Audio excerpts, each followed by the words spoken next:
The carriers are close, Bast announced. And something else, something much stronger, closing in from the east. I think the carrier's master has grown impatient. My heart did a flip. Set is coming? No, Bast said. Perhaps a minion, or an ally. My cats are having trouble describing what they're seeing, and I don't want to find out. Sadie, now is the time. Just concentrate on opening a gateway to the duat. I'll keep off the attackers. Combat magic is my specialty. Like what you did in the mansion? I asked. Bast showed her pointed teeth. No, that was just combat. The woods rustled and the carriers emerged. Their sedan chair's shroud had been shredded by cat claws. The carriers themselves were scratched and dented. One walked with a limp, his leg bent backward at the knee. Another had a car fender wrapped around his neck. The four men carefully set down their sedan chair. They looked at us and drew golden metal clubs from their belts. Sadie, get to work, Bast ordered. Carter, you're welcome to help me. The cat goddess unsheathed her knives. Her body began to glow with a green hue. An aura surrounded her, growing larger like a bubble of energy and lifting her off the ground. The aura took shape until Bast was encased in a holographic projection about 4 times her normal size. It was an image of the goddess in her ancient form, a 20-foot-tall woman with the head of a cat. Floating in midair in the center of the hologram, Bast stepped forward. The giant cat goddess moved with her. It didn't seem possible that a see-through image could have substance, but its foot shook the ground. Bast raised her hand. The glowing green warrior did the same, unsheathing claws as long and sharp as rapiers. Bast swiped the sidewalk in front of her and shredded the pavement to concrete ribbons. She turned and smiled at me.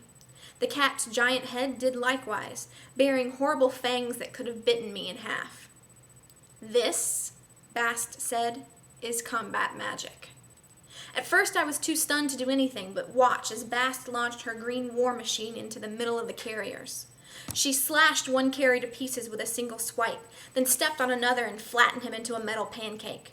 The other 2 carriers attacked her holographic legs, but their metal clubs bounced harmlessly off the ghostly light with showers of sparks.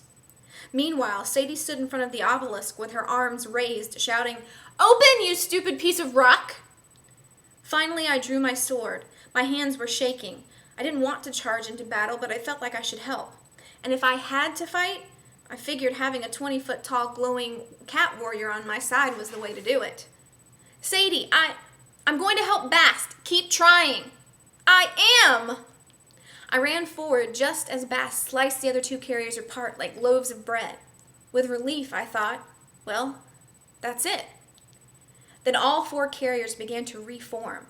The flat one peeled himself off the pavement. The sliced one's pieces clicked together like magnets, and the carriers stood up, good as new.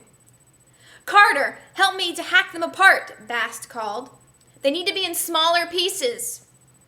I tried to stay out of Bast's way as she sliced and stomped. Then as soon as she disabled a carrier, I went to work chopping its remains into smaller pieces. They seemed more like Play-Doh than metal because my blade smashed them up pretty easily. Another few minutes and I was surrounded by piles of coppery rubble. Bast made a glowing fist and smashed the sedan into kindling. That wasn't so hard, I said. What were we running for? Inside her glowing shell, Bast's face was covered with sweat. It hadn't occurred to me that a goddess could get tired, but her magic avatar must have taken a lot of effort. We're not safe yet, she warned. Sadie, how's it coming? It's not, Sadie complained. Isn't there another way? Before Bast could answer, the bushes rustled with a new sound. Like rain, except more slithery. A chill ran up my back. What? What is that? No, Bast murmured. It can't be. Not her.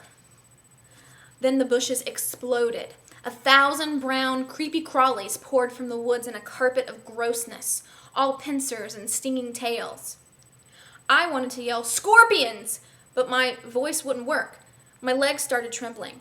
I hate scorpions. They're everywhere in Egypt. Many times I'd found them in my hotel bed or shower. Once, I'd even found one in my sock. Sadie? Bast called urgently. Nothing, Sadie moaned. The scorpions kept coming, thousands upon thousands. Out of the woods, a woman appeared, walking fearlessly through the middle of the arachnids. She wore brown robes with gold jewelry glinting around her neck and arms. Her long black hair was cut ancient Egyptian style with a strange crown on top. Then I realized it wasn't a crown.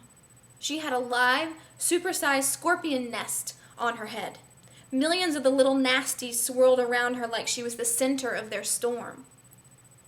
Serket, Bast growled. The scorpion goddess, I guessed. Maybe that should have terrified me, but I was already pretty much at maximum. Can you take her? Bast's expression didn't reassure me. Carter, Sadie, Bast said, this is going to get ugly.